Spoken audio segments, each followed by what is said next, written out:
ปรารภสติปัฏฐานชัดแล้วมักเป็นอันได้ปรารภด้วยกันจะกำจัดอภิชฌาและโทมนัสในโลกกว้างใหญ่เพราะพิจารณาเห็นกายาในกายอยู่มีความเพียรมีสัมปชัญญะมีสติพินิจเนียนเห็นเวทในเวทเสียนเห็นจิตในจิตเห็นธรรมในธรรมทั้งหลายอยู่เป็นผู้มีความเพียรนำมีสัมปชัญญะสี่ประการพร้อมทั้งมี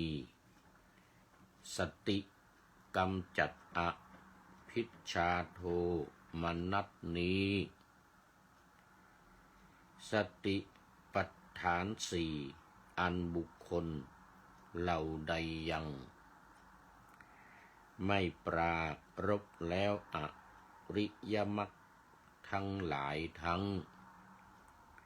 8 องค์อันจะยังสัตว์ให้ถึงความสิ้นไปแห่งทุกข์โดยชอบนั้น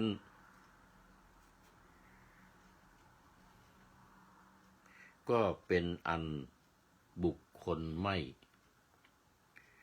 ปรารภแต่อย่างไรสติปัฏฐานสี่เหล่านี้อัน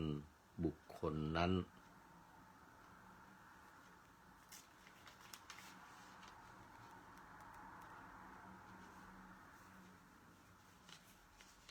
ขออภัยปรารภแต่อย่างไรย่อมไม่ได้ไปนิพพานสติปัฏฐานสี่เหล่านี้อันบุคคลนั้นปรารภแล้วเป็นอัน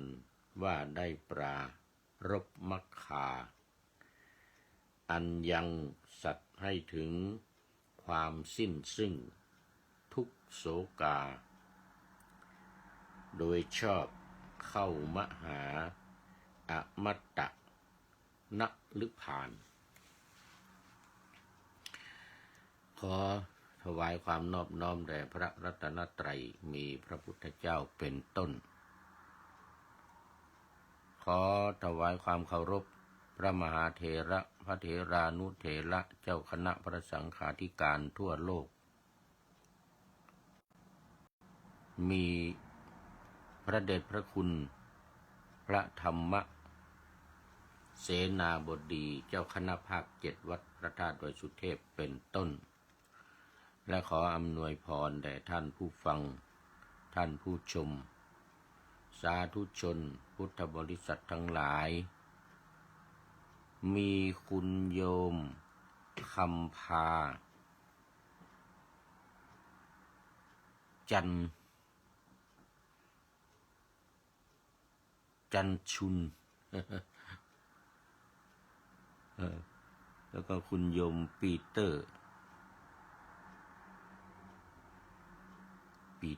จอเป็นต้น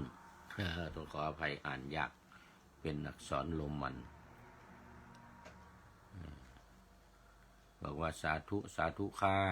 คุณโยมคำพาแล้วก็คุณโยมปีเตอร์บอกว่านมัสการครับ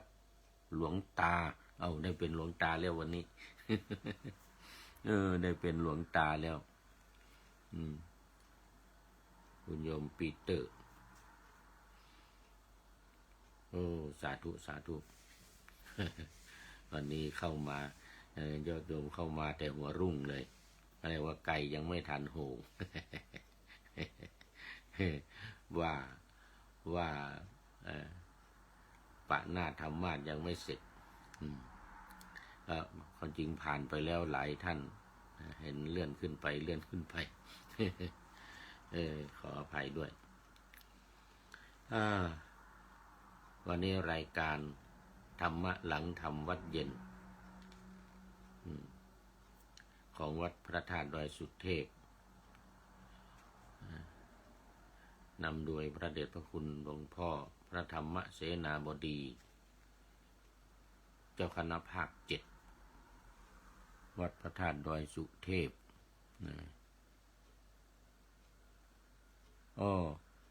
คุณโยมปีเตอร์จอเป็นพระหรือเปล่านะต้องขออภัยด้วยถ้าเป็นพระต้องขออภัยบวชนานยังครับไม่ได้เป็นพระนะ บวชนานยังครับเป็นสามเณร8 ปีแล้วก็เป็นพระนี่49 พรรษา49 ปีเป็นเท่าไหร่57 ปีถามบวชนานยังก็รวมทั้งหมด57 ปีตั้งแต่อายุ12เป็นสามเณรตั้งแต่อายุ12แล้วก็มาเป็นพระอีก49 ปีเป็น57 ปีเดี๋ยวคุณโยมปีเตอร์บอกว่าไม่ใช่ตอนนี้เป็นไหว้สาครับหลวงพ่อสุทธิสรึมงำจากบุรีรัมย์ จากบุรีรัมย์สาธุยกขึ้นมาแล้ว สาธุยกหัวใจขึ้นมาแล้วขอบคุณมากครับขอบคุณมาก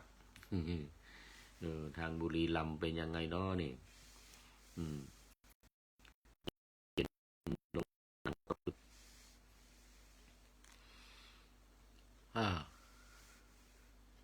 ตอนนี้ก็เข้ามาสู่ธรรมะในวันนี้เพราะว่าตอนนี้กำลังบันทึกเสียงล่วงหน้ามาจากวัดพระธาตุดอยสุเทพเยอรมันยังพักอาศัยอยู่ที่วัดพระธาตุดอยสุเทพเยอรมันมาหลายเดือนแล้ว2 เดือนกว่าเฉพาะที่นี่2 เดือนกว่าก็โน่นไปอยู่ไปจนถึงเดือนพฤศจิกายนนานเดือนพฤศจิกาตอนนี้ก็มีพระธรรมทูตจากวัดพระบรมวงศาลัมท่านอาจารย์มหาสมชายธีระจิตโตมา1 รูปมา1 รูปแล้วก็คนจริงว่าจะมาอีก1 รูปปลายเดือนนี้วันที่23แต่พระเดชพระคุณหลวงพ่อบอกว่าเอาไว้ก่อนให้ท่านอาจารย์พระมหาสมชัยกราบก่อนจึงค่อยมาคงจะเป็นเข้าพรรษาคงจะเป็นก่อนเข้าพรรษา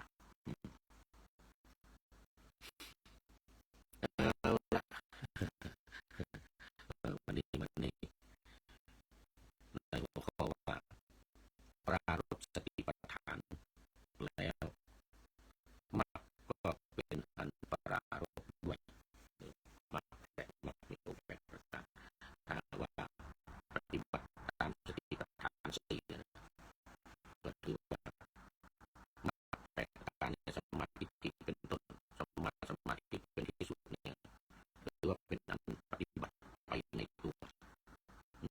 ถือว่าเป็นอันปฏิบัติไปในตัวเลยเพราะว่าสติปัฏฐาน4จะครอบคลุมหมดข้อที่ 1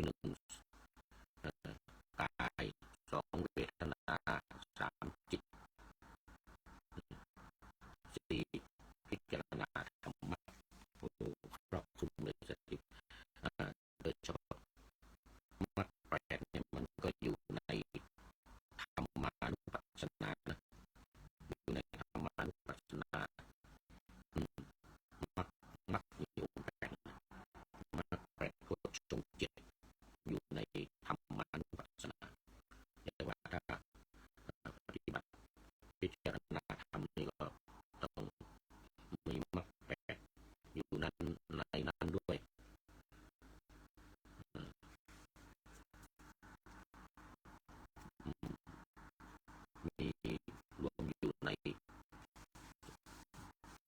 ท้ายคือธรรมานุปัสสนา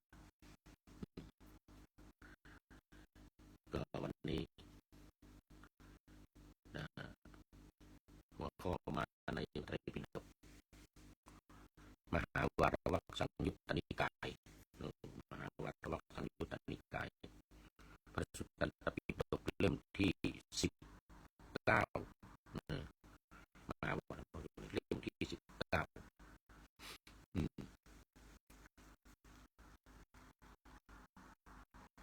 เล่มที่19มหาวารวักนี้จะเป็นสังยุตตนิกายสังยุตตนิกายตอนนี้รายการพระไตรปิฎกลอยฟ้านี่อยู่สังยุตตนิกายเหมือนกันจะเล่มที่16ทั้งหมดมี5เล่มเล่มที่16อยู่ตอนนี้เล่มที่16ใกล้จะจบแล้วมาครึ่งทางแล้วทีนี้ใน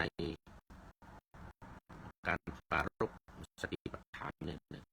การปฏิบัติตามสติปัฏฐาน4นี้ถือว่าครอบคลุมจักรวาลครอบคลุมจักรวาลทำอะไรอยู่ในนี้หมดนิวรณ์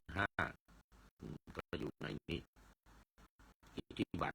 4ก็อยู่ในนี้อยู่ในธรรมานุปัสสนานี่นะ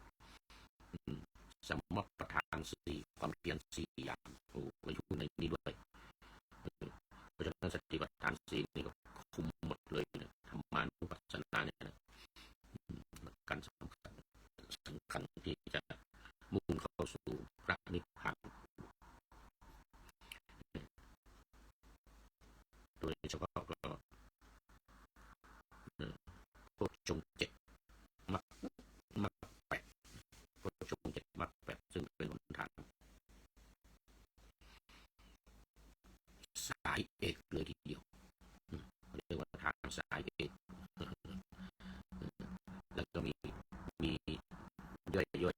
อีก8สายมีย่อยอยู่8สายอันนี้ก็นั่นที่ปานาธรรมะไว้ปานาธรรมะไว้วันนี้ว่าปรารภสติปัฏฐานชัดแล้วมักเป็นอันได้ปรารภด้วยกันจะกำจัดอภิชฌาคือความละมุกโลภมากอภิชฌานี่นะและโทมนัสในโลกกว้างใหญ่เพราะพิจารณาเห็นกายาในกายอยู่มีความเพียรคือโทมนัสด้วยความทุกข์ใจจะกำจัดความทุกข์ใจของเราไปได้เพราะว่าพิจารณากายในกายแล้วก็มีสัมปชัญญะมีสติที่เนียนเห็นเวทในเวทเสียนเห็นจิตในจิตเห็นธรรมในธรรมทั้งหลายอยู่เป็นผู้มีความเพียรนำมีสัมปชัญญะล้ำ4ประการพร้อมทั้งมีสติก็เพียบเขาเรียกว่าเพียบพร้อมในสติปัฏฐาน4การพิจารณากายก็เหมือนกันมีอยู่6อย่างข้อที่1สำคัญก็คืออานาปานสติเลยนิยมกันมากอานาปานสติกำหนดลมหายใจเข้าออก16ขั้นตอนอย่างละเอียด16ขั้นตอนตามหนังสือของพระเดชคุณหลวงพ่อพระธรรมโกษาจารย์หลวงพ่อพุทธทาสมาสติอานาปานสติฉบับสมบูรณ์16ขั้นตอน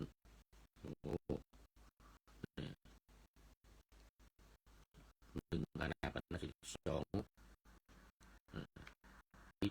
ยาบถอิริยาบถใหญ่สี่เลยอิริยาบถย่อยเยอะแยะเลยนอนนั่งยืนเดินอิริยาบถใหญ่พิจารณาทุกขั้นตอนทุกอิริยาบถนี่เป็นอิริยาบถ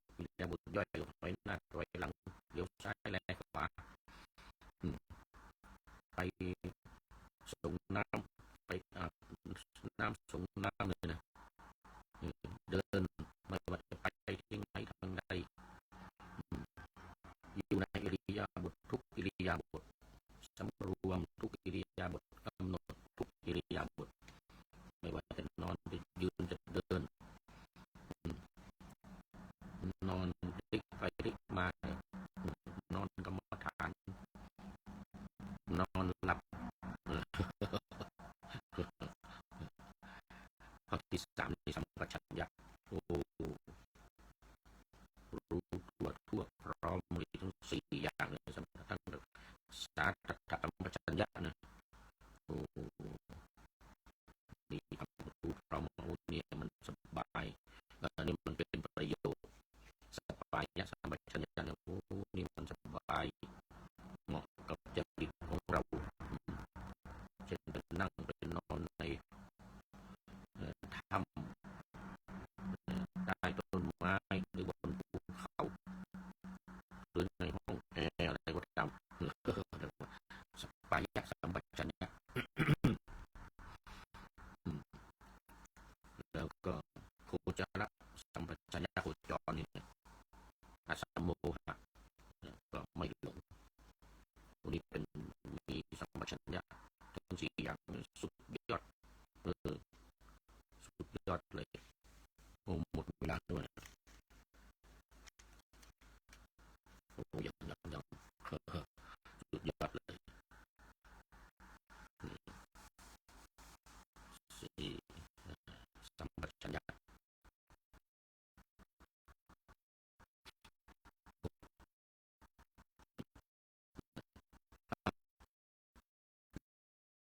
เด็กใหม่ปฏิบัติภิกษุทั้งหลายสติปัฏฐานทั้งสี่อันบุคคลเราใด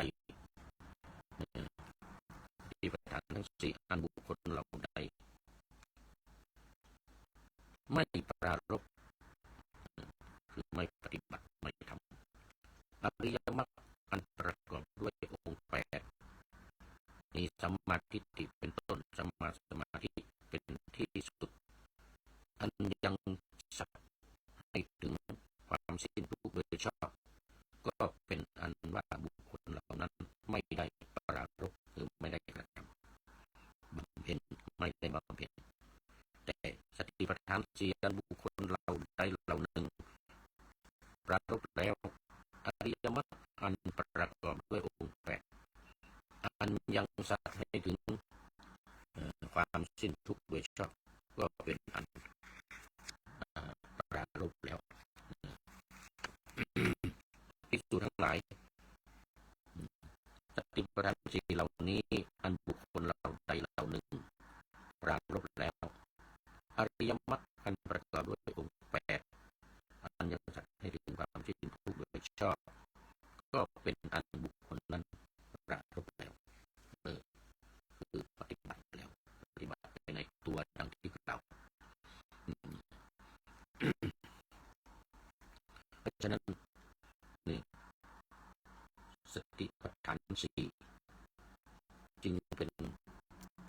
หลักการที่สำคัญในด้านการปฏิบัติเมื่อกี้พูดถึงกาย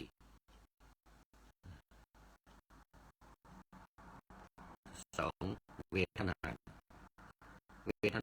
นี่ก็เกี่ยวกับความรู้สึกต้องมีสี่ขั้นตอนเหมือนกันในการอันนั้นในอานาปานสติความรู้สึกนี่มีอยู่สามประเภทความทุกข์ความสุขสองอย่างความทุกข์กับความสุขมีความรู้สึกคนเราเนี่ยมีอย่างเงี้ย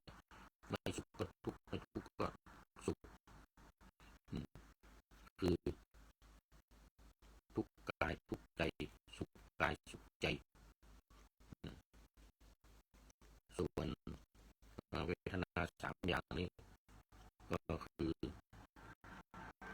ความสุขความทุกข์และไม่สุขไม่ทุกข์ไม่สุขไม่ทุกข์เป็นกลางกลางส่วน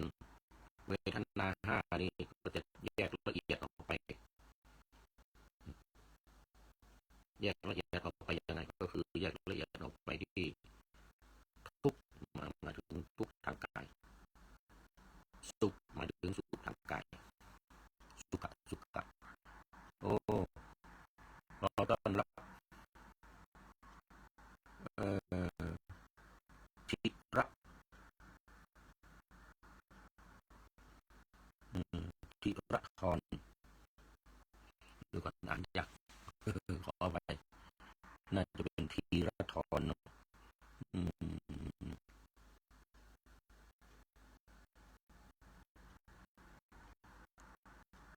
พานุ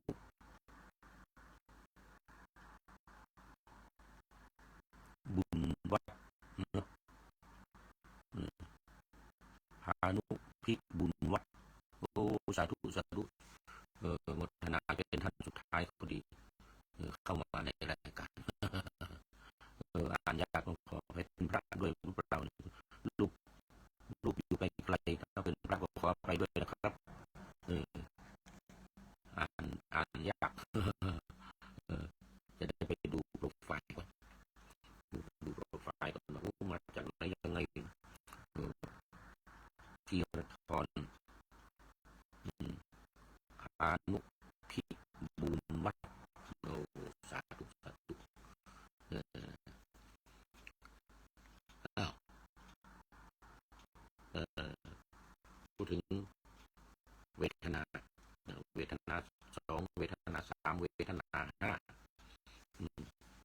กำหนดความรู้สึกแล้วก็จิต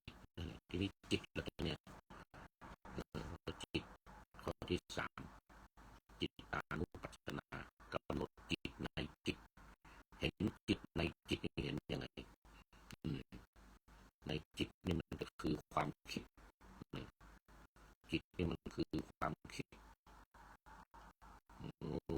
ขณะนี้จิตเราเศร้าหมองหรือว่าผ่องใสอย่างนี้นะนี่จิตของเรานี่มีราคะหรือไม่มีราคะมีโทสะหรือไม่มีโทสะมีโมหะหรือไม่มีโมหะเนี่ยนะอันนี้เป็นลักษณะของจิตที่ความคิดของเราเนี่ยพิจารณาว่าตอนนี้เรามีสุขหรือมีทุกข์จิตมันสุขหรือมันทุกข์จิตมันคิดไปอย่างไรตามแนวทางของพระเดชพระคุณหลวงพ่อหลวงปู่ชาหลวงปู่ชาก็คือให้ตามปล่อยความคิดไปตามดูมันไปว่ามันคิดอะไรไม่ต้องไปดึงกลับมาเลยนะมันเหนื่อยแล้วมันจะกลับมาเองนี่วิธีของหลวงปู่ชาสุภัทโทวัดหนองปากทงพระหลวงพ่อเจ้าคุณพระโพธิญาณเถระหรือยังไงเนี่ยโพธิญาณเถระวันนี้ก็ดังไปทั่วโลกหลวงพ่อเป็นคนพิจารณาจิตปล่อยมันคิดไปเหนื่อยแล้วมันหยุดเองเลยไปคิดถึงอะไรก็ปล่อยมันคิดไปดูไปด้วยนะไม่ใช่ว่าไม่ดูนะต้องดูไปด้วยตามความคิดไปปล่อยมันคิดไปอันนี้การการกำหนดจิตนี่ก็มีหลายอย่างมีหลายแนวบางแนวก็ต้องดึงมาไว้ให้อยู่กับอารมณ์ใดอารมณ์หนึ่งไม่ปล่อยให้มันเลื่อยไปเหมือนหลวงปู่ชาเช่นอารมณ์ในสมถกรรมฐานพุทธานุสติก็บริกรรมว่าพุทโธพุทโธพุทโธหรืออนุอันนี้เป็น ก็นับโทหนึ่งพุทโธสองพุทโธสามสี่ห้าไปเรื่อยๆแล้วก็สามอนุสรณนัยยะนี่ก็ระลึกถึงคุณของพระพุทธเจ้าพุทธคุณสองพุทธคุณสามคุณพุทธคุณเก้าอย่างนี้ระลึกถึงคุณของพระพุทธเจ้าทำให้จิตสงบอันนี้เป็นแบบสมถะฉะนั้นการจิตนี่ก็จะต้องอยู่กับสิ่งที่บริกรรมสิ่งที่นับสิ่งที่ระลึกตามนี้ระลึกตามนี้เพื่อจะจิตสงบเกิดสมาธิแล้วเกิดปัญญาเองบรรลุเองเรียกเจโตวิมุตติเจโตอ้าวตอนนี้หมดเวลาพอดีเพราะฉะนั้นก็ปราลบสติปัฏฐานสี่ปฏิบัติตามสติปัฏฐานสี่เป็นแนวทางเป็นหนทางเข้าสู่มหาอมตะนิพพานคือมรรคอันยังสัตว์ให้ถึงความสิ้นซึ่งทุกโศกาโดยชอบเข้ามหาอมตะนิพพานแล้ววันนี้เวลาของรายการหมดพอดีทีละทอนนี่ก็พานุพิรุณวัฒน์เป็นท่านสุดท้ายเข้าสู่เส้นชัยของรายการวันนี้พอดีเลยโมทนาเป็นอย่างยิ่ง